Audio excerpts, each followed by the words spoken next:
ঢাকা বরিশাল নৌ রুটের সবথেকে জনপ্রিয় লঞ্চ হচ্ছে এমভি মানামি, যে লঞ্চের স্পিড দেখে পুরোপুরি পাগল হয়ে গিয়েছিল অন্যান্য লঞ্চ কর্তৃপক্ষ। বেশ অনেক বছর যাবৎ সার্ভিস দিয়েছিল ঢাকা বরিশাল রুটে সুনামের সহিত, এবং সেই সুনামটি এখন পর্যন্ত ধরে রেখেছে এই এমভি মানামি কোম্পানি। প্রতিটি ঈদেই কিন্তু আসলে তার অরিজিনাল খেলা দেখা যায়। এবারে কি পারবে সেই তার সক্ষমতা ধরে রাখতে, সেটাই এখন দেখার পালা। ইতিমধ্যে কিন্তু দেখতে পাচ্ছি মানামির লঞ্চ ছেড়েই কিন্তু তার মানে ফুল স্পিডটি কিন্তু তুলে ধরেছে। এখন এই স্পিড নিয়েই কি ঢাকা বরিশালের উদ্দেশ্যে যাত্রা করবে, নাকি সামনে গিয়ে এই স্পিড কমিয়ে দিয়ে আবার আগামীকালকে বরিশাল থেকে ট্রিপ নিয়ে ঢাকার উদ্দেশ্যে আসবে, সেটি মালিক কর্তৃপক্ষই ভালো জানে।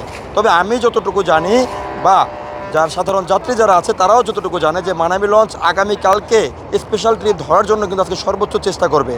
তবে এটা কতটুকু সত্য সেটা মালিক কর্তৃপক্ষই আমাদের থেকে ভালো বুঝবে। তবে চেষ্টা করি সবসময় সঠিক তথ্য সকলের মাঝে তুলে ধরার জন্য। তো দেখতে পাচ্ছেন ফুল স্পিডে কিন্তু ছুটে চলছে ঢাকা থেকে বরিশালের উদ্দেশ্যে এমভি মানামি।